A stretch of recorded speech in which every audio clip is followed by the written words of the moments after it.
Namun begitu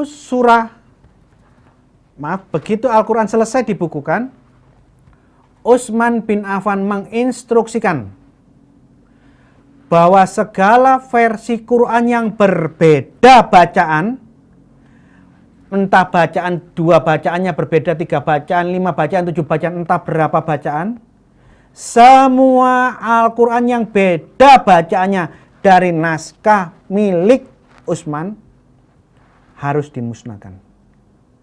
Disobek-sobek, dibakar, disirnakan. Tidak boleh dipakai. Coba kita lihat apa yang dicatat oleh Mana Khalil Katan. Ini buku yang bagus untuk dibeli. Dari isi buku ini saya menduga dia kelompok Salafi. Karena di dalam tulisannya dia mengatakan, tolong diperbesar sini.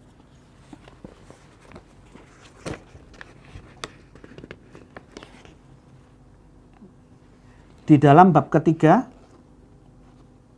terus diperbesar, dia mengatakan bahwa ilmu kalam adalah ilmu sesat. Kesesatan ilmu kalam. Jikalau dia menulis, dia berpandangan bahwa ilmu kalam adalah ilmu yang sesat, bid'ah, saya menduga kemungkinan besar penulis ini Islam golongan Salafi. Tolong ambilkan yang kamus bid'ah yang hijau.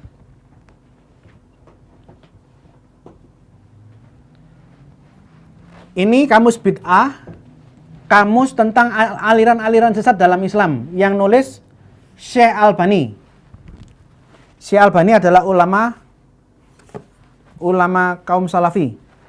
Syekh Albani penulis kamus bid'ah ini. Di dalam bukunya dia sebutkan Asy'ariyah, Maturidiyah, ulama-ulama yang mengajarkan ilmu kalam dikatakan bid'ah. Ini. Fitnah terbesar di dalam dunia Islam adalah ilmu kalam. Jadi, baca baik-baik. Termasuk Maturidiyah, golongan Maturidi dikategorikan oleh Syekh Albani sebagai bid'ah, ajaran sesat, heresi. Oleh karena itu saya menduga penulis buku ini juga kelompok Salafi. Kita perhatikan apa yang ditulis kelompok Salafi. Di halaman 193. Saya bacakan ya, nanti akan keluar tulisannya ya. Saya bacakan. Bersatulah wahai sahabat-sahabat Muhammad, dan tulislah untuk semua orang satu imam, yaitu mushaf Quran sebagai pedoman. Kemudian ia memerintahkan membakar semua bentuk lembaran atau mushaf yang selain itu. Umat pun menerima perintah dengan patuh, sedang qiraat dengan 6 huruf lainnya ditinggalkan. Qiraatus sabah hanya ada di zaman Muhammad, di zaman Utsman. Semua qiraat yang berbeda dibakar, dimusnahkan, ditinggalkan. Saya ulangi. Sedang qiraat dengan 6 huruf lainnya ditinggalkan. Keputusan ini tidak salah, sebab qiraat dengan 7 huruf itu tidak wajib, kata Muhammad Khalil Katan. Seandainya Rasulullah mewajibkan qiraat dengan 7 huruf itu semua, tentu setiap huruf harus disampaikan secara mutawatir sehingga menjadi hujah, tetapi mereka tidak melakukannya. Ini menunjukkan bahwa qiraat dengan 7 huruf itu termasuk dalam kategori keringanan. Tolong di zoom bagian ini.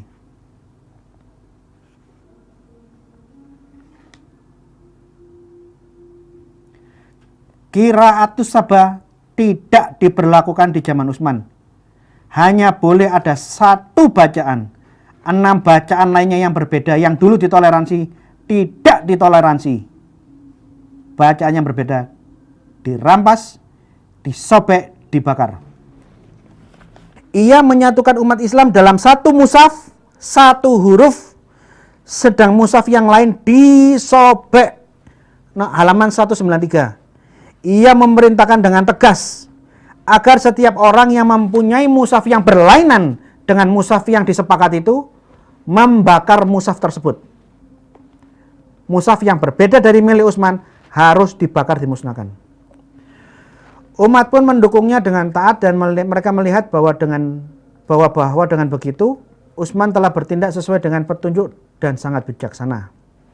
Maka umat meninggalkan qiraat dengan 6 huruf lainnya sesuai dengan permintaan pemimpin yang adil itu sebagai bukti ketaatan umat kepadanya dan karena pertimbangan demi kebaikan mereka dan generasi sesudahnya. Dengan demikian segala qiraat yang lain sudah dimusnahkan dan bekas-bekasnya juga sudah tidak ada, dimusnahkan. Jadi kalau sampai ada yang mengatakan qiraatus sabah terus diberlakukan di zaman Utsman, diberlakukan di zaman sekarang, saya katakan itu tidak sesuai sejarah. Utsman berusaha menyatukan bacaan dengan konsekuensi bacanya berbeda, dimusnahkan, tapi usahanya gagal. Kalau yang ditulis sama Mana Khalil Katan Anda tidak percaya karena ini golongan yang anti ilmu kalam, anti asyariah, golongan asyariah, golongan maturidiyah, dia tolak, mengatakan ilmu kalam sesat. Kita buka tulisan buku ini ya, rekonstruksi sejarah Al-Quran, tulisannya Taufik Adnan Amal, kata pengantarnya Profesor Quraisy Shihab. Dari nama-nama penulis, saya menduga dia golongan Sunni, dia Nahdlatul Ulama. Kita lihat apa yang ditulis oleh orang-orang Sunni dari Taufik Adnan Amal.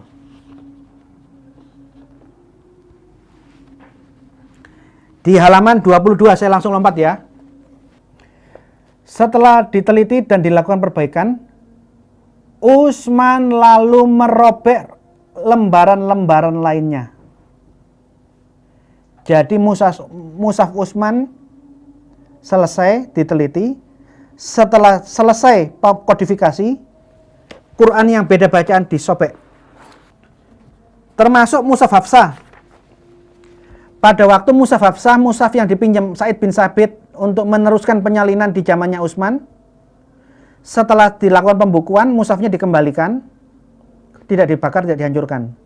Namun setelah Hafsah meninggal, khalifah berikutnya menyuruh mengambil mushaf Hafsah, Quran primer, Quran Hafsah punyanya istri Nabi, disobek-sobek dan dibakar.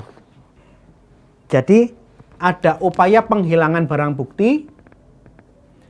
Semua Quran yang beda bacaannya, beda teksnya, yang berbeda dari versinya Utsman harus dimusnahkan.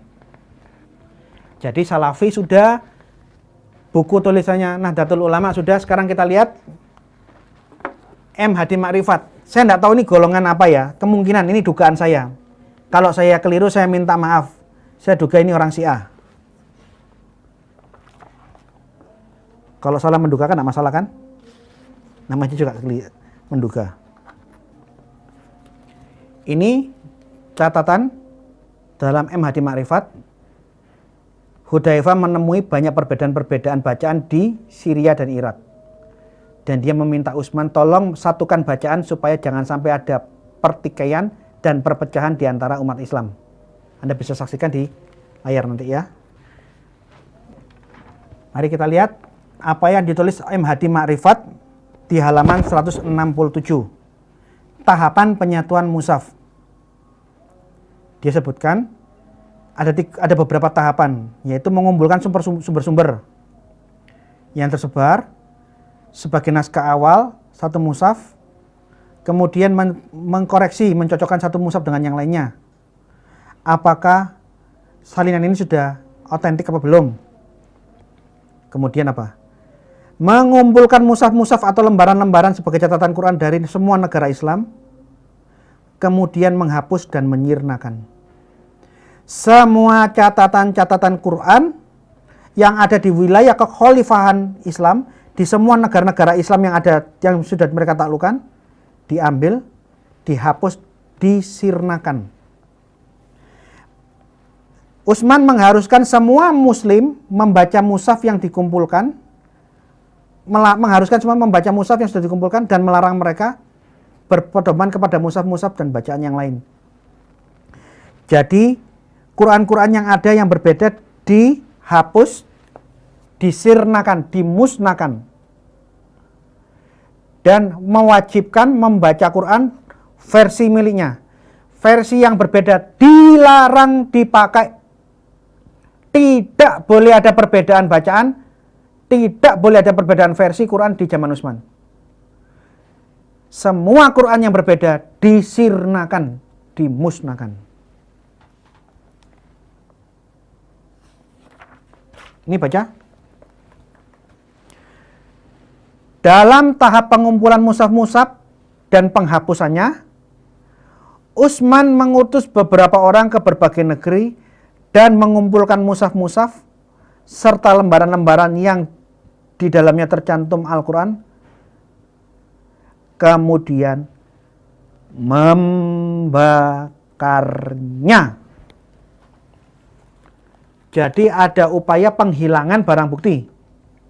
Anda mau baca buku biografinya Utsman pun sama. Utsman memerintahkan Quran yang berbeda dibakar. Hanya boleh versi miliknya sendiri. Versi miliknya sendiri harus disalin dan bacaan versinya yang harus diajarkan. Yang lain tidak boleh diajarkan dan harus dibakar, dimusnahkan. Anda mau baca bukunya sejarah Thariq al-Khulafa, sejarah para khalifah-khalifah sama.